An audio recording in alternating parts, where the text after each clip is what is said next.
BPSC mains programme में अभी तक हमने नॉन कोऑपरेशन मूवमेंट के बारे में बात कर लिया है, जिसे हम असहयोग आंदोलन के नाम से भी जानते हैं।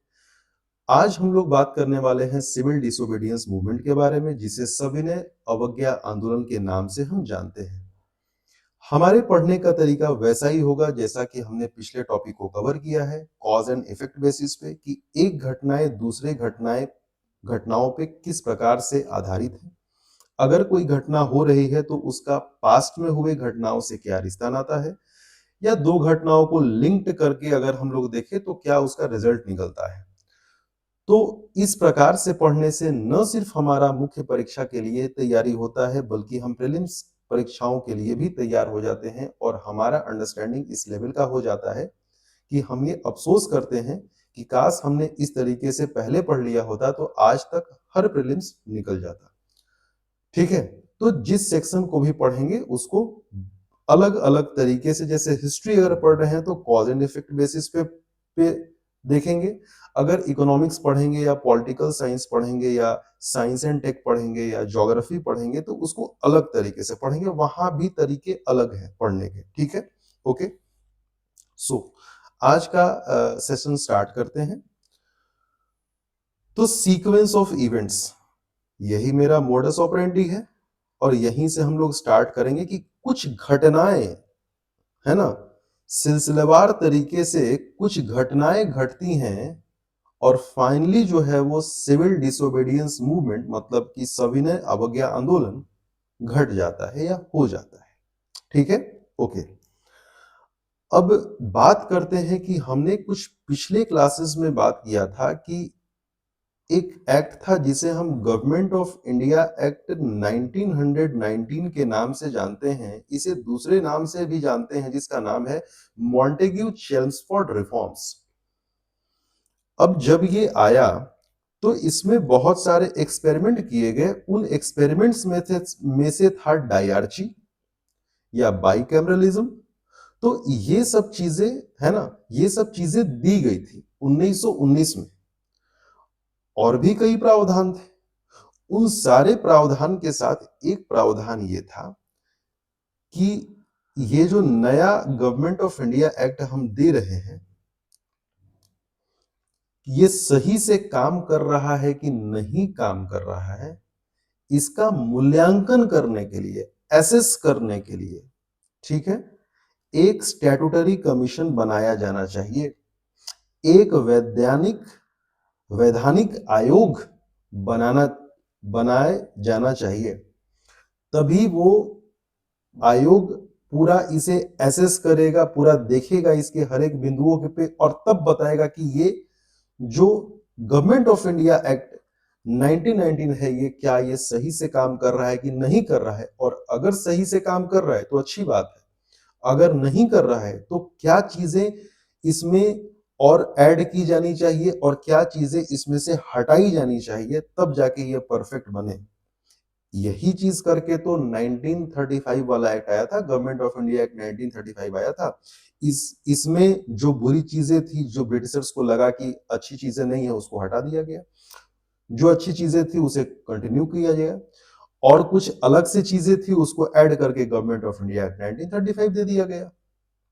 तो इसी का मूल्यांकन करने के लिए, गवर्नमेंट ऑफ इंडिया एक्ट 1919 का मूल्यांकन करने के लिए इसी में प्रावधान था। गवर्नमेंट ऑफ इंडिया एक्ट में ही, जो 1919 का है एक्ट, इसी में प्रावधान था कि एक स्टैट्यूटरी कमीशन, वैधानिक आयोग बनेगा।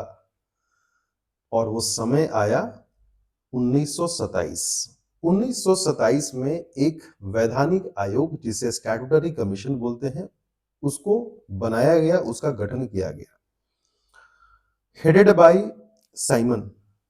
इसीलिए इसका नाम साइमन कमीशन है। ठीक, सारे के सारे लोग इसमें क्या थे? ऑल व्हाइट मैन, सभी के सभी गोरे लोग थे।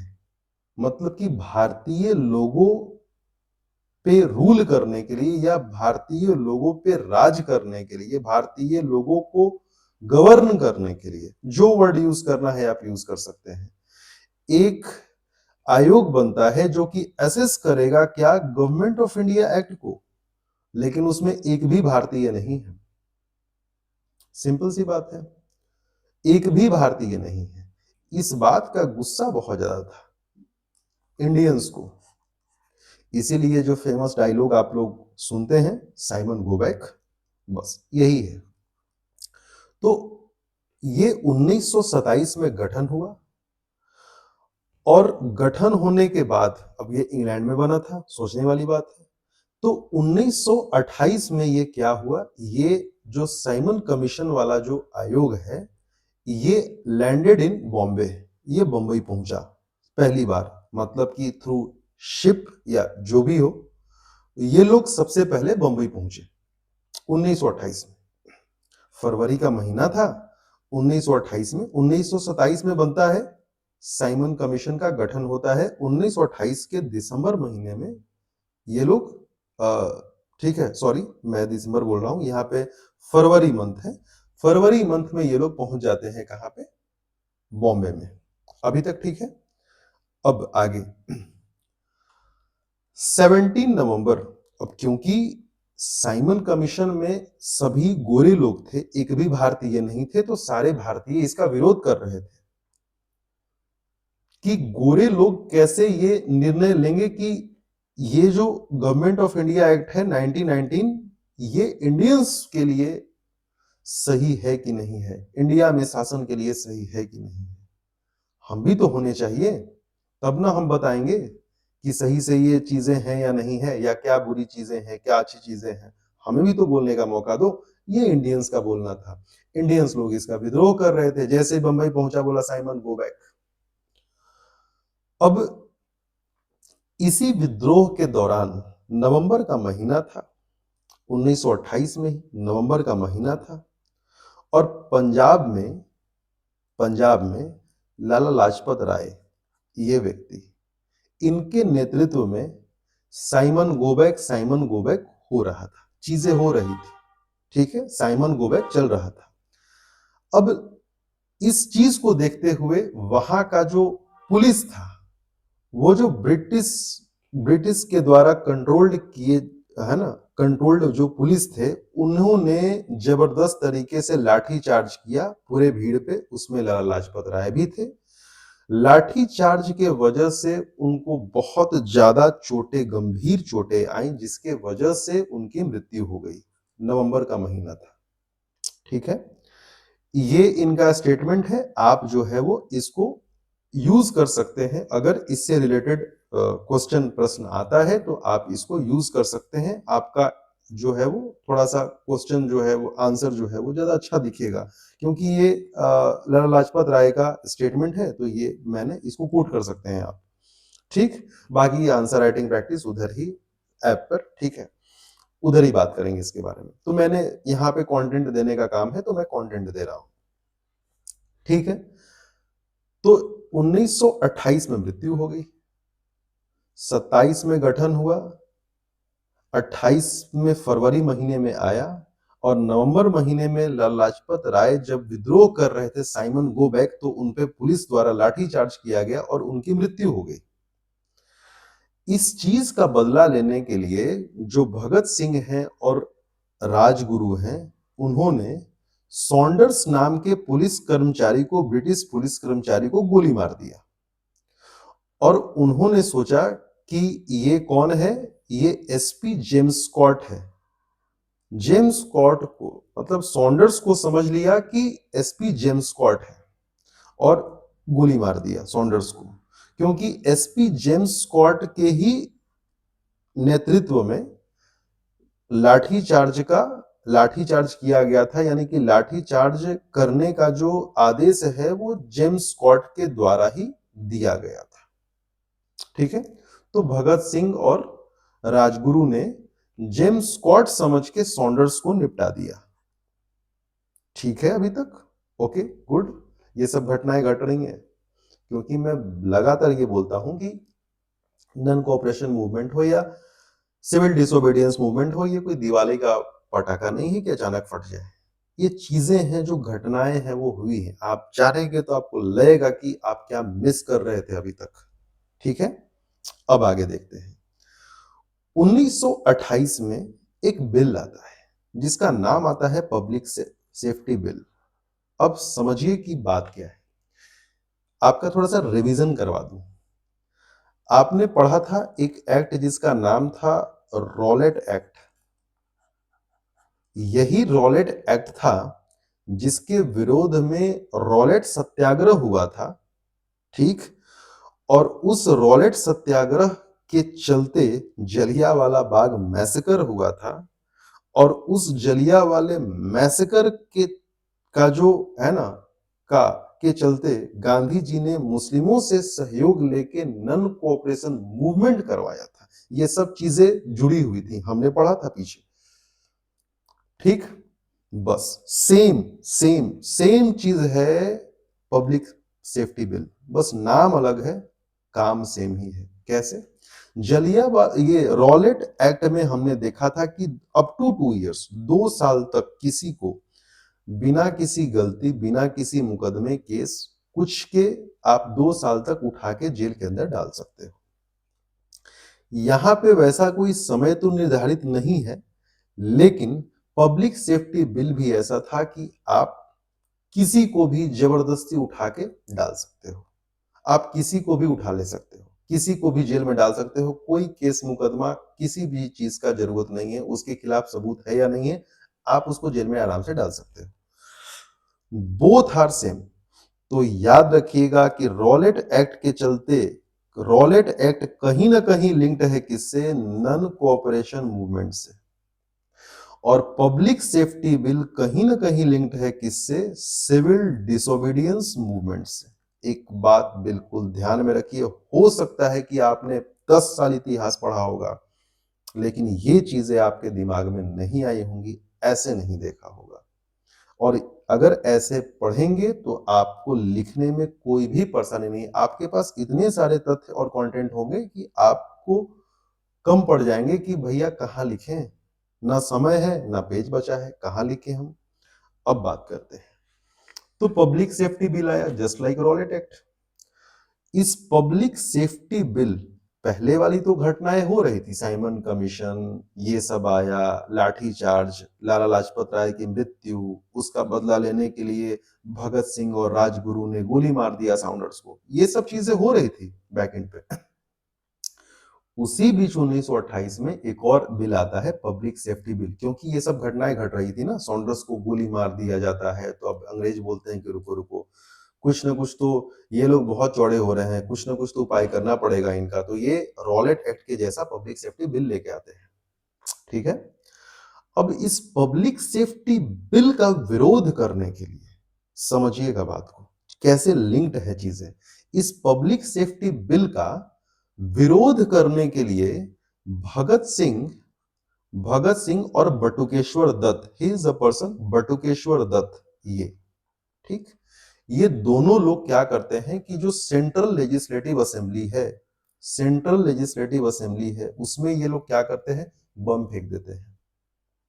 वो बम जो है वो बहुत ही लो पावर्ड, मतलब कि उसमें कोई ऐसा नहीं था कि जानबूझ के अगर ये लोग बम फेंक दिए तो ऐसा बम था, जैसे कुछ ऐसा नहीं होता है कि छोटे छोटे बम होते हैं दिवाली में जिसको ऐसे ऐसे पटको तो वो फट जाता है, बस आवाज करता है, उससे कोई डैमेज नहीं होता है। तो वो जानबूझ के ऐसा बम था उनसे, मतलब उनका कहना ये था कि जब सरकार बहरी हो गई है, वो आम जनता का आवाज सुन नहीं रही है, तो आम जनता के आवाज न सुनने के स्थिति में हम जो है वो इस धमाके का प्रयोग कर रहे हैं, ताकि कम से कम सरकार का कान खुले और जो पब्लिक का आवाज है, जो जनता का आवाज है, उसे सुनने का प्रयास करे। हम सरकार को नींद से जगाने का प्रयास कर रहे हैं, ये बोला था भगत, या ये बात कहना था भगत सिंह का और बटुकेश्वर दत्त का, जिन्होंने बम फेंका था। उसमें किसी को कोई नुकसान नहीं पहुंचा, कोई घायल नहीं हुआ था, बस सिर्फ एक आवाज था, जैसे दिवाली के पटाखे आवाज करते हैं, बस वैसे ही आवाज हुआ था। लो पावर्ड बम था, है ना, बहुत ही वीक, कमजोर बम था। वो कोई डैमेज नहीं हुआ था, बस एज अ सिंबॉलिक था वो, कि सिंबल के तरीके से कि भैया सुनो, हम यहाँ पे बड़ा बम भी फेंक सकते थे, लेकिन मेरा एहसान मानो कि हम बस तुमसे कुछ कहना चाहते हैं, मेरी बातें सुन लो। ये किया था। इसके जवाब में ब्रिटिशर्स जो है, इसके जवाब में ब्रिटिशर्स लोगों का बात सुन सकते थे या टेबल पर बुला सकते थे कि आओ बात करते हैं, लेकिन इसके बदले में हुआ क्या कि इन दोनों को अरेस्ट किया गया और अरेस्ट करने के बाद इन दोनों को कुछ समय के बाद फांसी का सजा दे दिया जाता है। ब्रिटिशर्स भी अलग स्वैग में थे, इंडियंस तो जो लगातार जो है वो संघर्ष कर ही रहे थे। ठीक, ये चीजें आपके समझ में आई कि क्यों ये घटना हुई, कैसे हुई। ठीक है, इस दौरान कुछ और भी चीजें होती हैं। उस समय वाइसराय थे लॉर्ड इरविन। ठीक है, इरविन ट्रेन से ट्रेवल कर रहे थे, तो जब दिल्ली के आसपास के रीजन में जब वो ट्रेन से ट्रेवल कर रहे थे, तो जो चंद्रशेखर आजाद थे उन्होंने सारी व्यवस्था बना ली थी कि इरविन का ट्रेन सही थी, इरविन को उड़ा दिया जाए, है ना। ये भी व्यवस्था इस बीच में जो चंद्रशेखर आजाद थे उन्होंने कर लिया था। इसी बीच एक बैक एंड पे और भी घटना घट रही थी कि 1929 में जो है वो लगातार नन कोऑपरेशन या यूं कहे कि स्वदेशी से ही हम लोग देखते आ रहे हैं कि जब भी ब्रिटिशर्स का विरोध किया जाता रहा है, तो एक चीज था कि स्वदेशी वस्तुओं पे ज्यादा ध्यान दिया जाता था और विदेशी कपड़ों को जलाने का कार्यक्रम हमेशा चलता था। 1929 में एक घटना और हो रही थी कि बंगाल या कलकत्ता वाले रीजन में गांधी जी एक सभा के दौरान जो एक मीटिंग्स था उसके उसके दौरान लोगों को बोल रहे थे कि आप स्वदेशी ही अपनाओ, और उस दौरान विदेशी कपड़ों को जलाने का कार्य भी किया जा रहा था एक एक मीटिंग में। ठीक है, एक गैदरिंग था, वहां पे ये चीजें हो रही थी। अगर आपका मन करे तो आप अपना नोट डाउन कर सकते हैं। खैर, 1929 में ये देखा आपने, ये चीजें हुई।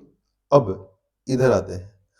अब ये सब चीजें देखते हुए कि भाई इंडियंस तो अब बौखला रहे हैं, हो सकता है कि 2 लोगों को फांसी पे चढ़ा दे, 10 लोगों को अरेस्ट कर ले, लेकिन ऐसे बात नहीं बनेगी। तो इरविन जो उस समय का वाइसराय था, उसने एक लॉलीपॉप देने का प्रयास किया।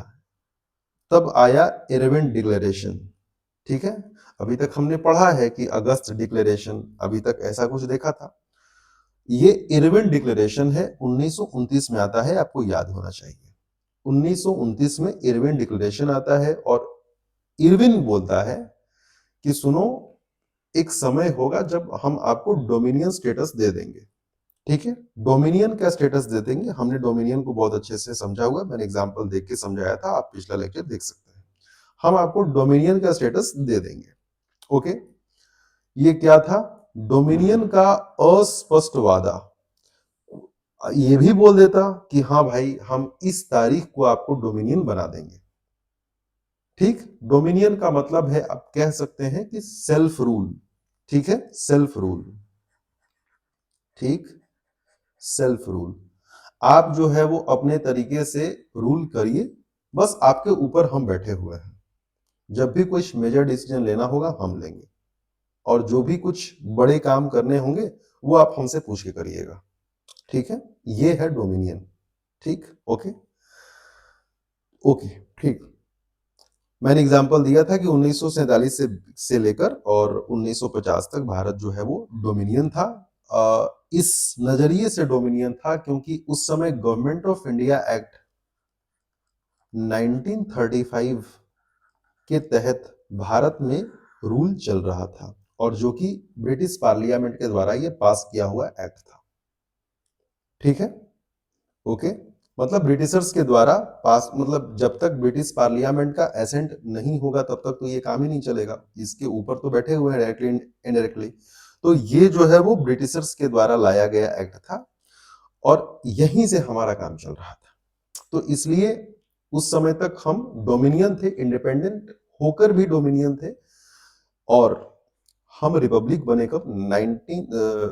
26 जैन 1950 को, जब हमारा अपना संविधान कॉन्स्टिट्यूशन लागू हुआ।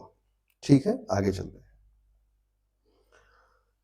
अब जब ये इरविन का वेग प्रॉमिस अस्पष्ट वादा जब आया तो भारतीयों को लग गया कि यार इरविन ये सब बकवास कर रहा है, इन ब्रिटिशर्स से ना हो पाएगा, हमें कुछ सॉलिड करना पड़ेगा। तो जवाहरलाल नेहरू की अध्यक्षता में जो आईएनसी का सेशन हुआ लाहौर में, लाहौर सेशन हुआ, इसको प्रिसाइड किया था जवाहरलाल नेहरू ने। और नेहरू ने उस टाइम में एक चीज बोला कि भैया सुनो, अब हमें डोमिनियन सेल्फ रूल कुछ नहीं चाहिए, अब चाहिए कंप्लीट इंडिपेंडेंस, अब चाहिए पूर्ण स्वराज।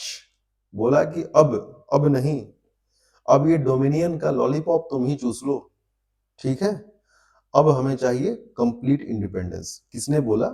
जवाहरलाल नेहरू ने। कब? 1929 लाहौर सेशन। ध्यान रखेंगे, ये सब चीजें हो रही हैं, ठीक, चीजें हो रही हैं। इसी बीच अब बात हो गई कि अब तो पूर्ण स्वराज लेना है। तो गांधी जी ने क्या किया कि गांधी जी भी तो काम कर ही रहे थे उस टाइम में कि हाँ ये है वो है, क्योंकि यही तो फेज है जब गांधी जी अपने पीक पे थे। तो गांधी जी 31 जनवरी 1930 में 11 डिमांड रखते हैं इरविन के सामने, वाइसराय इरविन के सामने 11 डिमांड रखते हैं। बोले कि सुनो भाई, ये 11 डिमांड मेरा पूरा होना चाहिए, अगर ये 11 डिमांड पूरा नहीं हुआ तो हम करेंगे कुछ बड़ा कांड, और उसके लिए तुम हो जाना तैयार, ठीक।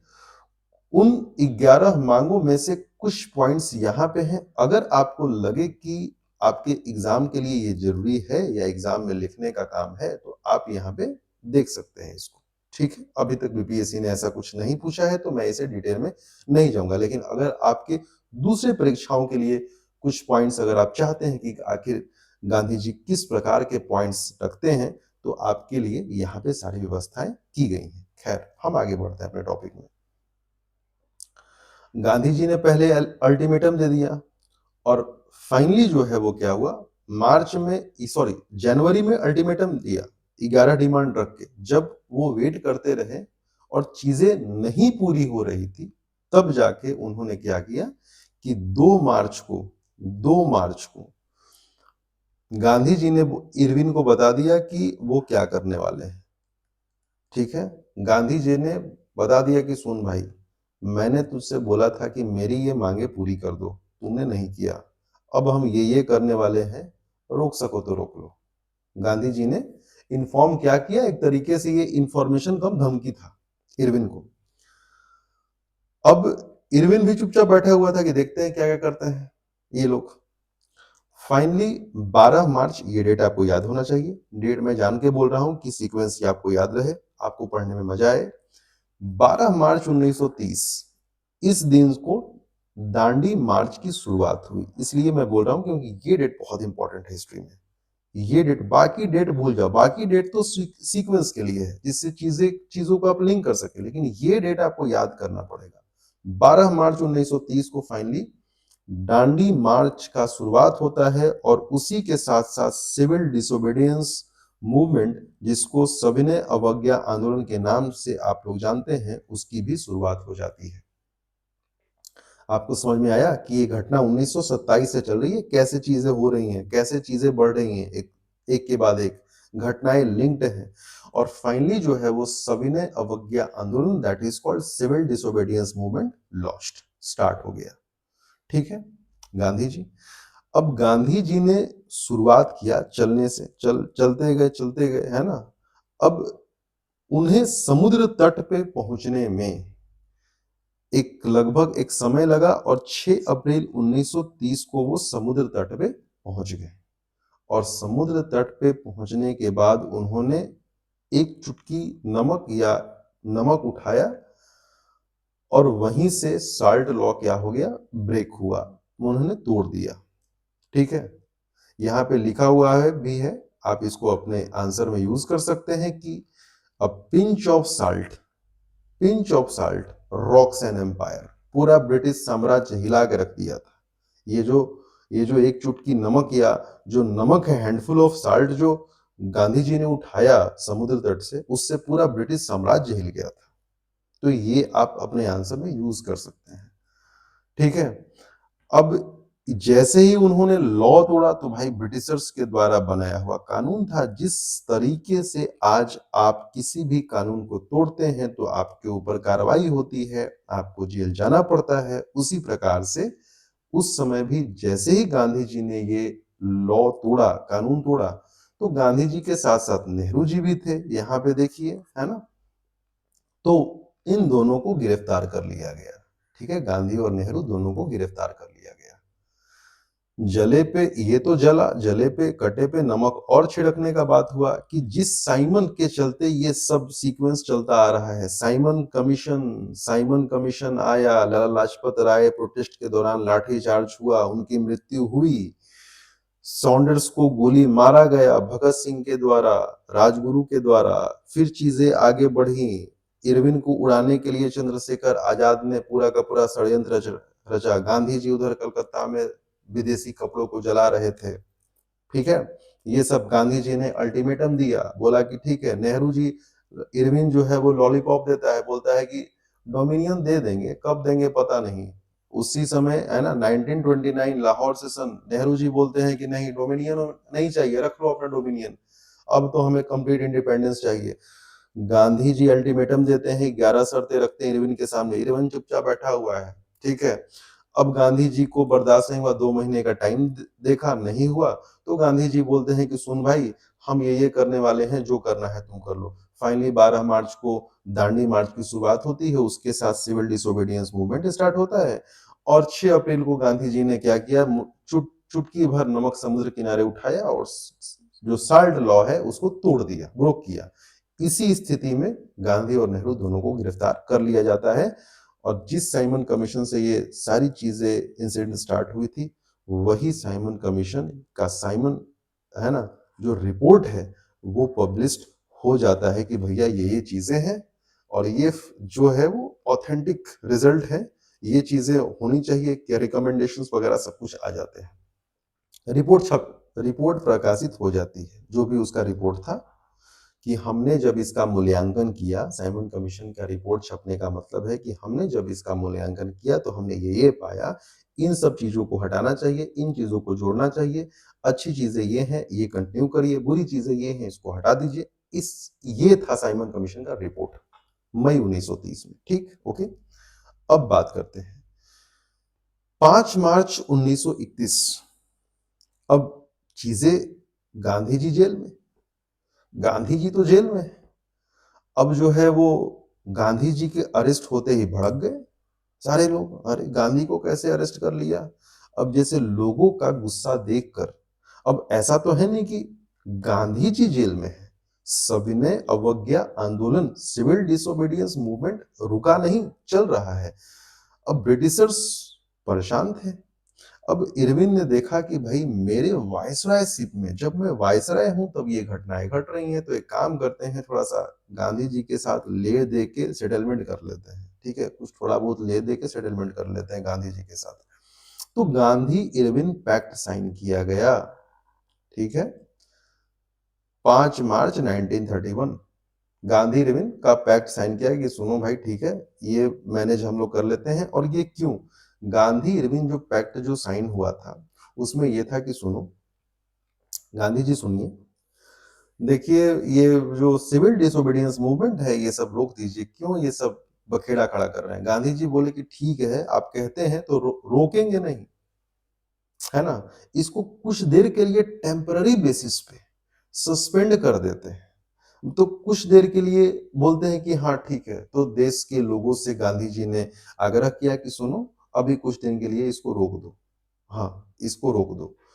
तो टेम्पररी सस्पेंड हो गया कौन, civil disobedience movement.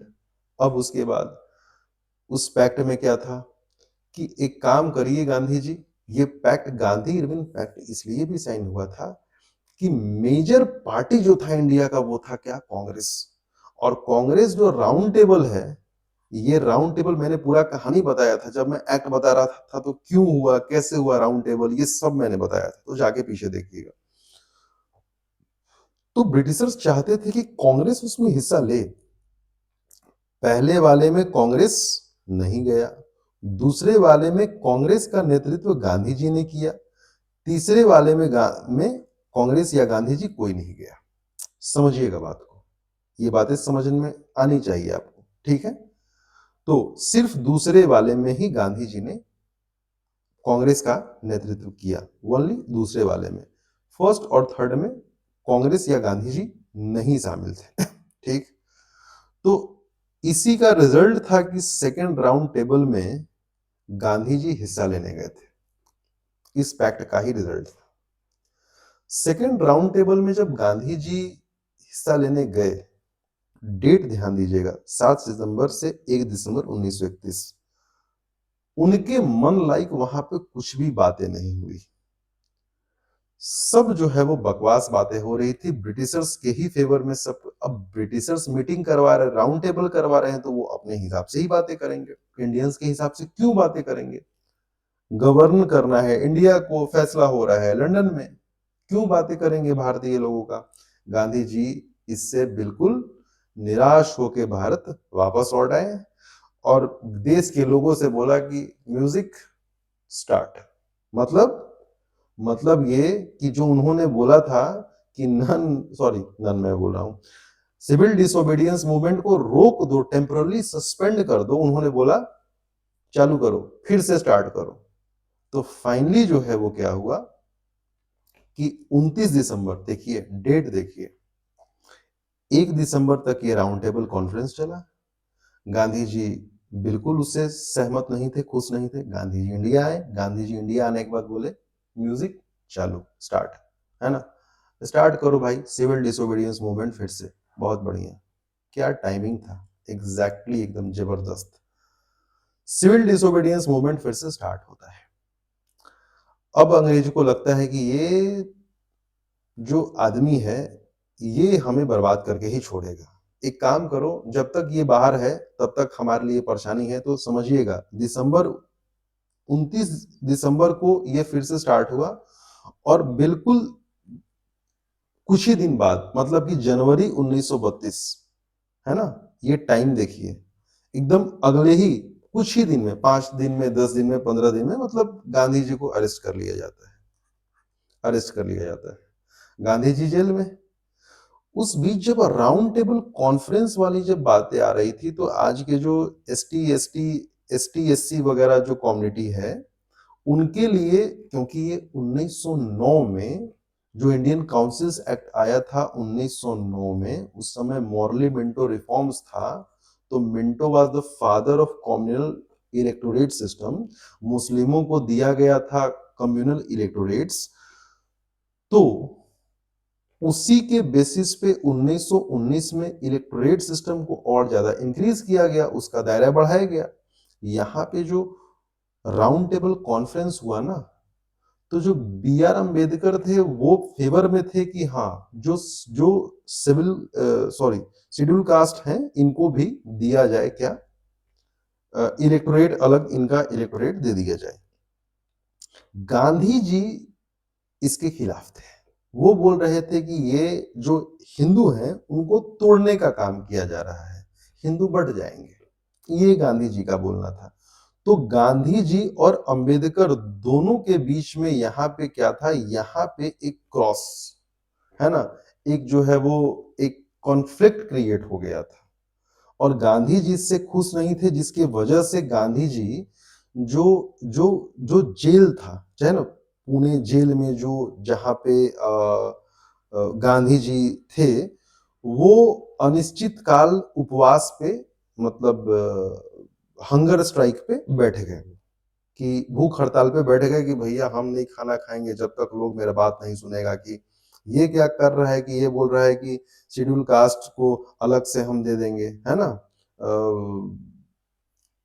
Electorate system दे देंगे अलग। इसके खिलाफ थे। अब अंत में क्योंकि प्रोमिनेंट फिगर थे गांधी जी, तो अंबेडकर जी को थोड़ा सा झुकना पड़ा, और मतलब इरविन की अध्यक्षता में, है ना, तो यहाँ पे गांधी और अंबेडकर, गांधी और अंबेडकर के बीच में एक एक समझौता हुआ, उसी को, जो कि 1932 में हुआ था, उसी को हम लोग पूना पैक्ट के नाम से जानते हैं। और फाइनली अंबेडकर एग्री हो गए थे कि हाँ ठीक है गांधी जी, अगर आप इससे नाखुश हैं या बोल रहे हैं या आप इतना इतना ज्यादा दुखी हैं, तो ठीक है, हम उनके लिए मतलब कि जो शेड्यूल कास्ट है उनके लिए अलग इलेक्टोरेट सिस्टम नहीं रखेंगे या नहीं रखा जाएगा, ये नॉर्मली जैसे चलता है वैसा ही चलेगा। ये बात था, इस पॉइंट को आप लिख सकते हैं, ठीक है, ओके। एक चीज मैं बता दूं कि टॉपिक को एक्सप्लेन करने का मेरा जो है वो यहाँ पे फ्रीक्वेंसी जानबूझ के मैं थोड़ा सा कम रखता हूँ। हो सकता है कि कुछ लोग बोले कि ये लाइट लाइट बताता है। भैया सुनिए, आप जब मेंस का एग्जाम देते हैं ना, तो वहां पे आपके पास समय नहीं होता है, आपका रेस समय के साथ होता है, उसमें पॉइंट्स लिखने होते हैं, तो साल भर तो लोग पढ़ते ही हैं। तो मैं आई एम नॉट हियर कि एबीसीडी मैं आपको पढ़ाऊं, मैं इतना समझ रहा हूं कि अगर आप मेंस का तैयारी कर रहे हैं तो फिर आपको चीजें पता है या कुछ ना कुछ आपने पढ़ा है, ठीक है। तो उसके बाद जो है वो ये सब चीजें, ठीक है, ये सब चीजें इतिहास की नॉर्मली सबको सबको पता होती है। बाकी आपके पास गूगल वगैरह है, कुछ ज्यादा डीप, इतना ही जरूरत है मेंस में, इससे ज्यादा जरूरत नहीं है। आप इतना ही लिख के आएंगे, ये बहुत ज्यादा है जो मैं समझा रहा हूं, ठीक है, ओके। तो आप इतना ही करिए, और ज्यादा डिटेल में जाइएगा तो फिर बस आप अपने लिए कंफ्यूजन ही क्रिएट करिएगा, है ना। अब क्या होता है कि 1933 में, यहाँ पे 1933 भी लिख सकते हैं कि 1933 में गांधी जी ने इसको फिर से एक बार विथड्रॉ किया था, सिविल डिसोबीडियंस मूवमेंट को फिर से एक बार बोला कि ठीक है भाई रहने दो, हम इसको वापस ले लिए 1933 में। मैंने वो चीजें नहीं लिखी हैं यहाँ पे, कोई बात नहीं, आपको भी लिखने का जरूरत नहीं, लेकिन आपको ध्यान रखना है। फाइनली 1934 में, फाइनली 1934 में गांधी जी ने सविनय अवज्ञा आंदोलन मतलब सिविल डिसोबीडियंस मूवमेंट को वापस ले लिया पूरी तरीके से। मतलब कि यहाँ पे सिविल डिसोबीडियंस मूवमेंट 1934 में पूरी तरीके से खत्म हो गया, समाप्त हुआ। आप पूछेंगे क्यों ऐसा, क्यों समाप्त हुआ? जो भी कांग्रेस के मेजर लीडर्स थे उन्हें पकड़ पकड़ के जेल में डाल दिया गया था। सारे जो न्यूज़पेपर अखबार थे सब पे बैन लगा दिया गया था।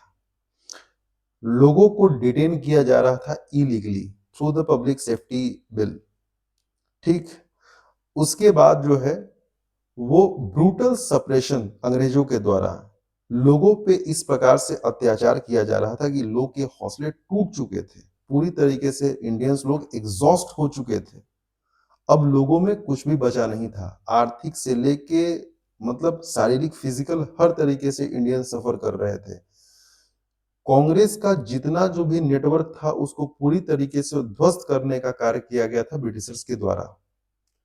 तो ये सब रीजन था, और ये इतना लंबा चला था कि आप इसको देख सकते हैं कि ये 12 मार्च को जो स्टार्ट हुआ था चीजें 1930 में, ये कब वापस लिया गया? 1934 में लिया गया।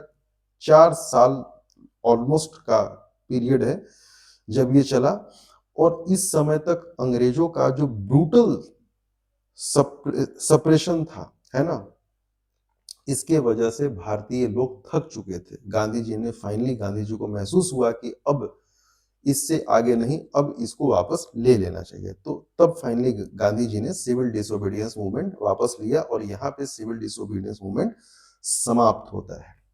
तो हमने एक टाइमलाइन पढ़ा, हमने एक सीक्वेंस पढ़ा, हमने पढ़ा कि इवेंट्स, घटनाएं किस प्रकार से आगे बढ़ती हैं, किस प्रकार से चीजें घटी, और कहां पे जाके सिविल डिसोबीडियंस मूवमेंट खत्म हुआ। अब बात है कि आप पूछेंगे कि पूरा तो कहानी आप बता दिए, लेकिन ये बात बताई ही नहीं कि सिविल डिसोबीडियंस मूवमेंट में हुआ क्या। बस वही हुआ जो पहले भी नॉन कोऑपरेशन मूवमेंट या बाकी सब स्वदेशी के टाइम में चीजें हुआ करती थी। क्या क्या हुआ, मैं चीजें समझा देता हूं आपको। अगर पॉइंट आया कि what are the features of civil disobedience movement, सविनय अवज्ञा आंदोलन के फीचर्स क्या क्या थे, क्या क्या चीजें हो रही थी। लोग जो है वो सॉल्ट लॉ को तोड़ रहे थे, सॉल्ट लॉ को, है ना, सॉल्ट टैक्स जो लोग पे लग रहा था उसको तोड़ने का काम लोग कर रहे थे। फॉरेन मेड क्लॉथेस का बाइकआउट कर रहे थे। जो फॉरेन मेड क्लॉथ हो या लिक्वर शॉप्स हो, जो कि भारत में विदेशी शराब के जो दुकान हैं उनका बहिष्कार हो रहा था, वृहद पैमाने पे हो रहा था। दुकानों को बंद करवाया जा रहा था, लोग जो है वो शराब की बिक्री नहीं होने दे रहे थे, विदेशी कपड़ों को जला रहे थे। ठीक, जो पीजेंट्स थे, जो किसान थे, उन्होंने जो रेवेन्यू या टैक्स है वो देने से मना किया गया, और बिहार और झारखंड वाले क्षेत्रों में चौकीदारी टैक्स जो कि बहुत ही फेमस था उस समय, वो चौकीदारी टैक्स देने से मना कर दिया गया था। ये आपको लिख के आना है। उसके बाद आपने पहले ही पढ़ा होगा कि जो ट्राइबल्स थे या लोग जो रह रहे थे संथाल और मुंडा रिवोल्ट के दौरान में, कि जो लोग जंगलों के आसपास या जंगलों में रह रहे थे उनके ऊपर फॉरेस्ट लॉज लगाया गया था कि अब आप जंगल से कोई भी प्रोड्यूस नहीं ले सकते, अपने जानवरों को वहां पे नहीं चराने ले जा सकते, और फॉरेस्ट से छेड़छाड़ आप नहीं कर सकते, उसमें जा नहीं सकते, उसमें शिकार नहीं कर सकते, उसके टहनियों को, पत्तों को, जड़ों को इकट्ठा नहीं कर सकते, सूखी लकड़ियां ले नहीं सकते। इसका भी वायलेशन लोग जोर शोर से कर रहे थे। ठीक है, ये सब समझ में आ रहा है। तो ये फीचर से ये पॉइंट है जो कि सविनय अवज्ञा आंदोलन के दौरान में लोगों के द्वारा किया गया। समझ गए, पूरा ओवरव्यू समझ गए। तो अब अगर क्वेश्चन आता है तो अलग अलग डायमेंशन में आता है, उसका तीन चार, दो तीन डायमेंशन होगा। Specially I am talking about 38 marks question. तो आपको हर डायमेंशन को एड्रेस करना पड़ेगा एक ही क्वेश्चन में, मतलब हिंदी माध्यम वाले, एक ही क्वेश्चन के अलग अलग पार्ट होते हैं। ये क्या है, क्यों हुआ, इसके पीछे क्या क्या कारण थे, ऐसे ऐसे करके पूछा जाएगा। इसका एग्जाम्पल देके आप चीजों को एक्सप्लेन करें, ऐसे करके पूछा जाएगा। तो इसीलिए मैं चीजों को एकदम बृहद रूप से बता रहा हूं, जिससे आप हर डायमेंशन को एड्रेस कर सके, उसको लिख सके, उसके आंसर को लिख सके। ठीक, आगे बढ़ते हैं।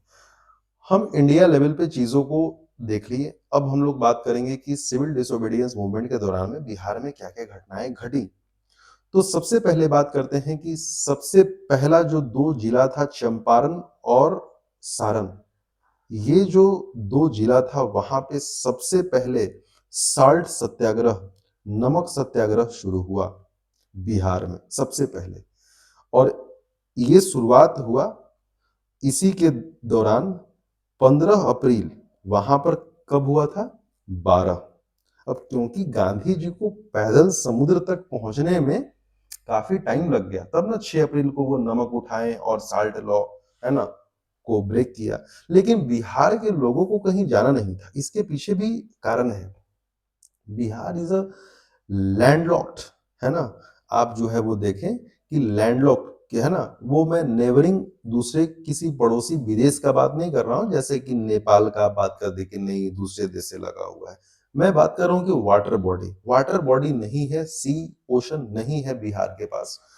तो बिहार इज अ लैंडलॉक्ड, और इसका कोई तटीय क्षेत्र नहीं है, कोई तट नहीं है जहां पे जाके लोग नमक बना सकते हैं। तो अब क्या है कि जो खारा सॉइल है, जहां पे नाम का कोई पता नहीं, मुझे तो नहीं दिखा है आज तक कहीं भी कि कोई नमकीन सॉइल है, लेकिन अब यहाँ पे लिखा हुआ है तो आप याद कर लो कि सैलिन सॉइल का यूज करके लोगों ने नमक बनाया। पता नहीं कौन सा टेक्नोलॉजी उस समय था कि उन्होंने मतलब मिट्टी से नमक बना दिया, आई डोंट नो।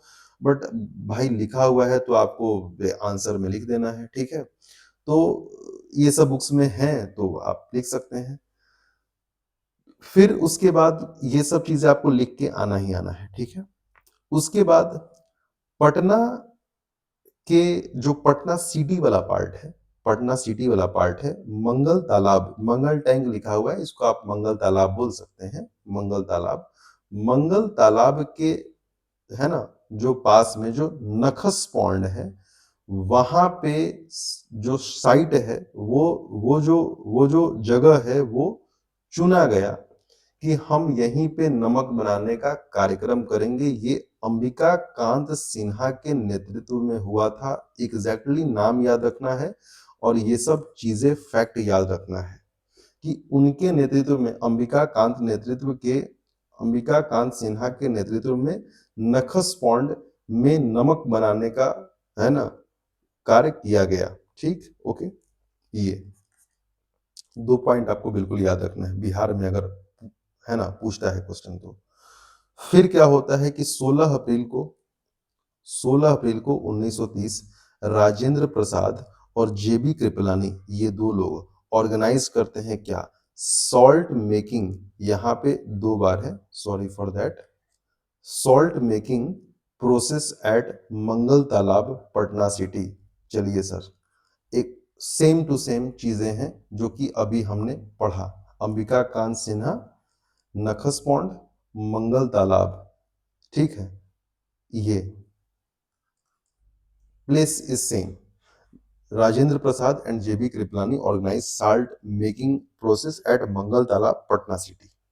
ठीक, अब बात करते हैं, ये वाला जगह है।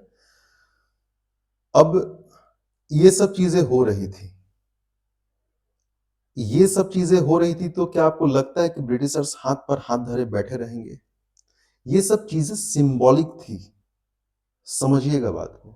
बिहार में कोई भी ऐसा लेक नहीं है, कोई भी ऐसा ऐसा वाटर बॉडी नहीं है, कोई भी ऐसा तालाब झील कुछ नहीं है, कोई भी वाटर बॉडी नहीं है जो कि सलीन हो, जो कि नमकीन हो, है ना, सलाइन हो, नहीं है जहां से नमक बन सकता है। बस जबरदस्ती ये कोई मिट्टी से बोल रहा है कि बना रहे हैं, कोई तालाब में बना रहे हैं, जबरदस्ती ऐसा कुछ किया जा रहा था, बस शो करने के लिए कि हम भी इसमें शामिल हैं, हाँ मैं भी इसमें हूं, मैं भी नमक बना रहा हूं, मतलब बने या बने नहीं नमक, लेकिन मैं इस प्रोसेस में हूं, मतलब I am supporting the act of Gandhi, मतलब समझिएगा बात को, ये सिंबॉलिक था।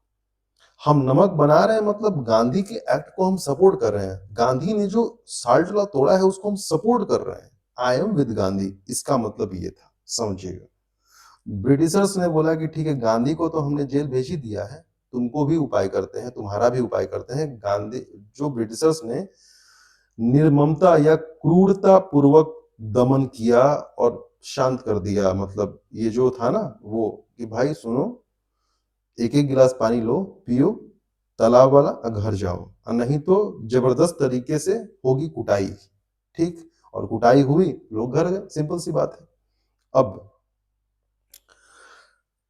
कई सारे जगहों पे नमक के पैकेट बेचे गए, कि किस लिए, ये भी एक सिंबॉलिक था कि नमक के पैकेट बेच रहे हैं कि हम सॉल्ट लॉ को क्या कर रहे हैं, ब्रेक कर रहे हैं, I am with Gandhi, I am with the act of Gandhi, simple सी बात है।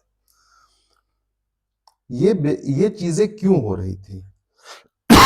राजेंद्र प्रसाद ने सजेस्ट किया था महात्मा गांधी को कि देखिए गांधी जी, आप रहते हैं साबरमती आश्रम में, आप 12 अप्रैल को उठे, है ना, सॉरी 12 मार्च को उठे, और आप जो है वो चल दिए। 6 अप्रैल को आप समुद्र तट पे उठे और आपने नमक उठाया और सॉल्ट लॉ ब्रेक हुआ, ठीक। लेकिन ये बिहार है गांधी जी, ये गुजरात नहीं है। यहाँ पे ऐसा नहीं है कि हम समुद्र से नमक बना लेंगे, हमारे पास कुछ नहीं है ऐसा कुछ। तो एक काम करिए, यहाँ का जो मुद्दा है वो है नो चौकीदारी टैक्स। यहाँ पे लोगों को चौकीदारी टैक्स देना पड़ता था, तो लोगों को का बोलना था कि हम चौकीदारी टैक्स नहीं देंगे, ठीक। तो गांधी जी को बताया राजेंद्र प्रसाद ने कि देखिए गांधी जी, ऐसा मत करिए, आप जो है वो बिहार में नो चौकीदारी टैक्स को थोड़ा सा आगे ग्रो करने दीजिए, यही मुद्दा बढ़ने दीजिए। ये जो नमक बनाने वाला है, या गुजरात में या बाकी तटीय जगह है वहां पे करने दीजिए, वहां पे ठीक है। गांधी जी बोले कि देखो राजेंद्र जी, तुमको पता है कि मैं कौन हूं? राजेंद्र प्रसाद बोलते हैं कि जी, आप महात्मा गांधी हैं। गांधी जी बोले कि देखिए, जो मैं बोलूंगा वही होगा, क्योंकि कभी कभी लगता है कि मैं ही भगवान हूं, जो मैं बोलूंगा वही आपको करना पड़ेगा। राजेंद्र प्रसाद बोले कि ठीक है भगवान, जो आप बोलेंगे वही होगा। तो ना चाहते हुए भी सॉल्ट लो को ही ये लोग मजबूरी में कभी नमक का पुड़िया बेच रहे हैं, कभी तालाब में नमक बना रहे हैं, पता नहीं कैसा नमक बना होगा, फिर कभी मिट्टी से नमक बना रहे हैं। अब पता नहीं, अगर ये टेक्नोलॉजी अगर गांधी जी स्वयं आके अगर आज दे दे कि मिट्टी से नमक बन रहा है, तो झूठ मूठ का इतना ज्यादा समुद्र किनारे लोग नमक बना रहे हैं, हम लोग अभी बिहार में ही नमक बना लेंगे, है ना। तो पता नहीं कौन सी टेक्नोलॉजी थी। तो खैर, अपने को तो आंसर लिखना है तो अपने लोग आंसर लिखेंगे। लेकिन जो जो नो चौकीदारी टैक्स जो है, जो मूवमेंट था उस समय, फिर भी ये बहुत बड़ा इंपॉर्टेंट रोल प्ले करता है, ठीक है। और इसका मास सपोर्ट था पूरे बिहार वाला रीजन में। बिहार कहने का मतलब है कि बिहार प्लस झारखंड वाला एरिया, पूरा मास सपोर्ट था इसका, ठीक है। मतलब नाम सिर्फ चल रहा था सॉल्ट लॉ, यहाँ पे बिहार में चल रहा था नो चौकीदारी टैक्स मूवमेंट है। ये बात बिल्कुल ध्यान रखना है। अब है, इसी दौरान सिविल डिसोबीडियंस मूवमेंट के सपोर्ट में छपरा जेल में नेकेड स्ट्राइक होता है, जिसको नंगी हड़ताल के नाम से हम लोग जानते हैं। कई किताब में लिखा हुआ है कि एक सज्जन पुरुष थे जिनका नाम था राम विनोद, है ना, विनोद, राम विनोद सिंह, ऐसे कुछ करके था नाम, ठीक है। तो राम विनोद सिंह के नेतृत्व में ये चीज हुई थी। और नंगी हड़ताल, कुछ जगह ऐसा भी लिखा हुआ रहता है कि ये लोग बोले कि भाई सुनो, हमें जो है वो स्वदेशी कपड़े चाहिए, देश में बने हुए कपड़े चाहिए, और ब्रिटिशर्स जो है वो सारे जेल के कैदियों के लिए बाहर के बने हुए फैक्ट्री मेड कपड़े ला के दिया करते थे। तो इन लोगों ने बोला कि सुनो, तुम्हारा कपड़ा नहीं पहनेंगे, हम जो है वो बिना कपड़ों के रहेंगे, बाकी तुम देख लो जो भी देखना है, हम जो है वो आपका कपड़ा नहीं पहनेंगे। तो इसी को बोलते हैं नंगी हड़ताल। सिविल डिसोबीडियंस मूवमेंट के सपोर्ट में ही था। अलग अलग चीजें अलग अलग जगह पे लिखी हुई हैं, बट ये जो मैं तथ्य बता रहा हूँ ये आप एग्जाम में यूज कर सकते हैं, कोई दिक्कत वाली बात नहीं है। नाम अगर यूज करें तो और भी अच्छा है। राम विनोद सिंह के नेतृत्व में ये आंदोलन हुआ था, ठीक। अब ये तो अलग चीज है। फिर मास बाइकआउट ऑफ फॉरेन क्लॉथ्स, जो विदेशी कपड़े हैं उनका बहुत बृहद तौर पे, बड़े तौर पे सामूहिक बहिष्कार हुआ कि हम विदेशी कपड़ा यूज नहीं करेंगे। इसके बारे में हमने पहले ही पढ़ा। These are the features of civil disobedience movement, है ना। सिविल डिसोबीडियंस मूवमेंट के दौरान में यही सब चीजें हो रही थी, ओके। अब मैंने बोला कि क्वेश्चंस के अलग अलग डायमेंशन होते हैं। हो सकता है कि एक क्वेश्चन आए कि सिविल डिसोबीडियंस मूवमेंट के दौरान में क्या क्या हुआ भारत के नजरिए से, या फिर बिहार में क्या क्या घटनाएं हुई, या हो सकता है कि उसमें लिख दे कि बिहार में महिलाओं का क्या योगदान हो। तो आपके पास कम से कम दो चार पॉइंट तो होना चाहिए ना लिखने के लिए, तभी तो आप उस डायमेंशन को एड्रेस कर सकेंगे, नहीं तो फिर आप फंस जाएंगे। तो ये चीज लिखना है कि क्लॉथ बाइकॉट में बहुत बड़ी भूमिका निभाई। जो बिहार में जो वुमेन है उन्होंने कपड़ों के बहिष्कार में बहुत बड़ी भूमिका निभाई। यहां तक कि शराब बिक्री को सफलतापूर्वक दबाने में भी उनका रोल बहुत हद तक रहा। किसका? जो वुमेन है इन बिहार। मीरा देवी और साधना देवी, ये दो नाम अगर आप याद करें तो अच्छा है। अलोंग विथ अदर्स इन लोगों को अरेस्ट किया गया, ठीक है। ये लोग भी शामिल थे इन चीजों में, तो इन लोग को अरेस्ट किया गया। तो ये कुछ फैक्ट हैं जो कि अगर आप डालें अपने आंसर में तो आपका एक जो है वो पार्ट एड्रेस हो सकता है। अब है कि इतना तक पढ़ने के बाद बिहार में क्या क्या हुआ ये सब हमने बहुत डिटेल में देख लिया है। लेकिन फिर भी आपका अगर मन न भरा हो, अगर कुछ घटनाएं हुई थी बिहार में उस दौरान, अगर आप उसका जिक्र करें तो आपका जो आंसर है वो और भी ज्यादा अट्रैक्टिव और भी ज्यादा नंबर आपको फेच करके देगा। तो क्या क्या घटनाएं हुई थी देख लेते हैं। बीरपुर सत्याग्रह भागलपुर में क्या हुआ था इस दौरान? राजेंद्र प्रसाद और अब्दुल बारी को अरेस्ट कर लिया गया था, ठीक है। एक्चुअली इसका ऑब्जेक्टिव या फीचर क्या था? ये जो मूवमेंट था वो क्या था? Involve activities like salt manufacturing, है ना। अब क्योंकि टाइमिंग ही वही था तो इसमें क्या क्या था? एक्टिविटीज लाइक सॉल्ट मैन्युफैक्चरिंग, है ना, नमक निर्माण, शराब की दुकानों पर धरना देना तथा चौकीदारी कर देने से इनकार करना जैसी गतिविधियां। मतलब कि जो अभी तक हमने पहले पढ़ा उसी का ये पूरा का पूरा क्या है, उसी का पूरा समरी है। ये सारी चीजें कहाँ हो रही थी? बिहपुर के जो भागलपुर के बिहपुर एरिया में हो रही थी। और ये सब चीजें जब होंगी तो क्या होगा, अंततः पुलिस का सप्रेशन होगा, पुलिस के द्वारा सप्रेस किया जाएगा, लोगों के ऊपर लाठी चलाना, लोगों के ऊपर गोली चलाना, ये सब चीजें होंगी। और उसी का एग्जाम्पल है ना, बिहपुर सत्याग्रह भागलपुर।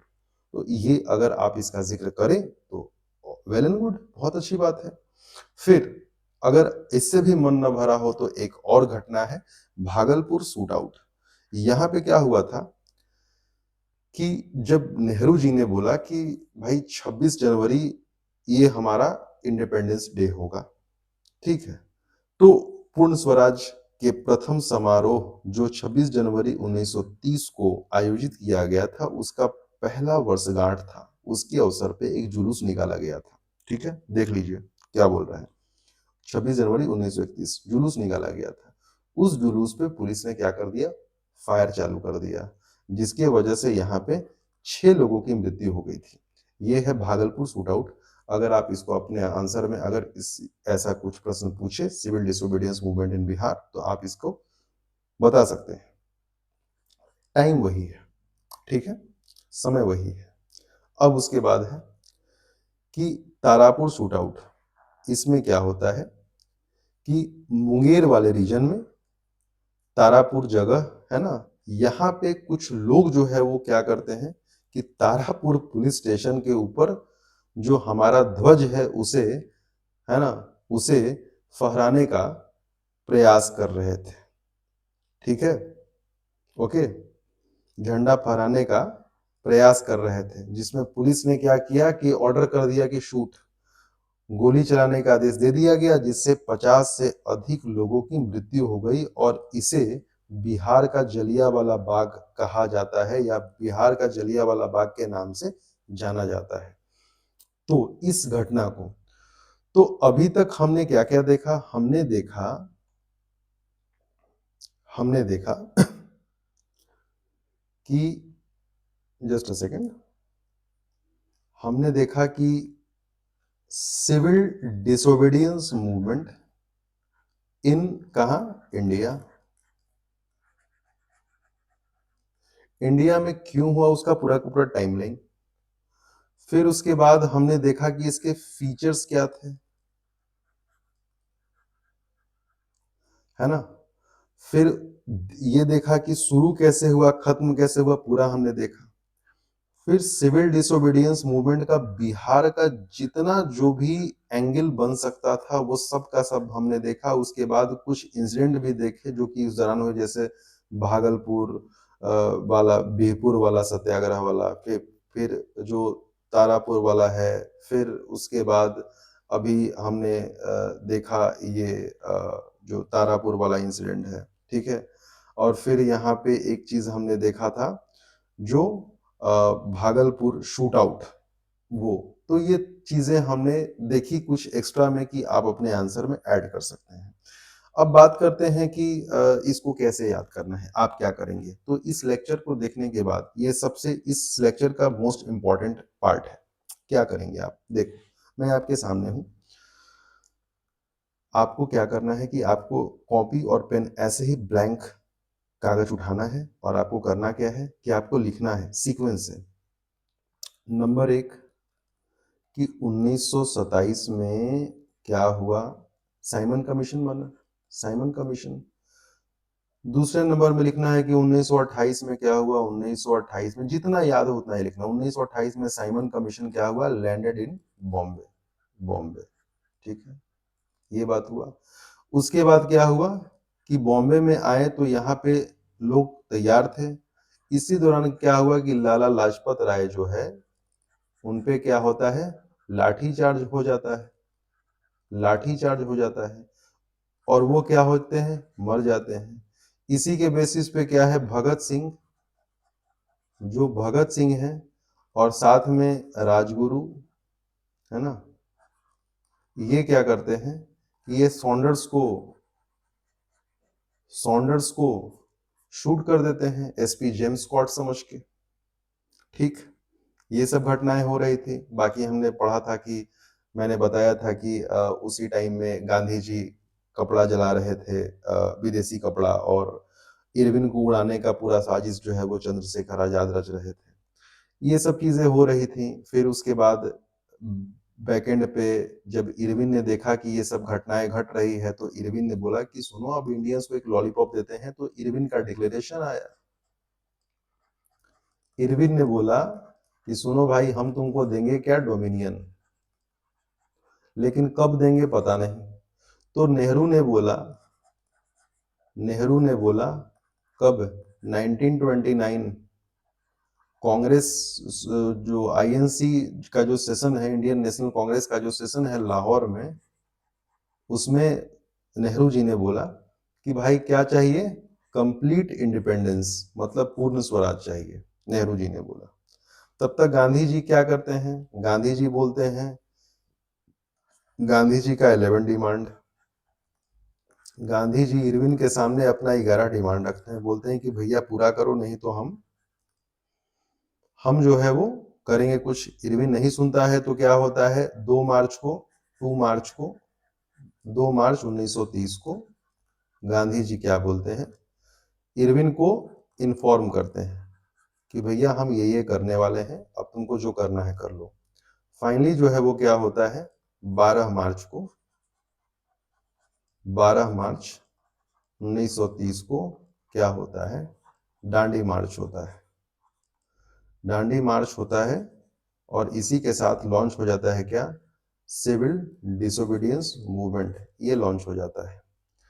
फाइनली गांधी जी पहुंचते हैं 6 अप्रैल को समुद्र तट पे, और एक चुटकी नमक उठाते हैं, और वहीं पे सॉल्ट लॉ क्या होता है, टूट जाता है।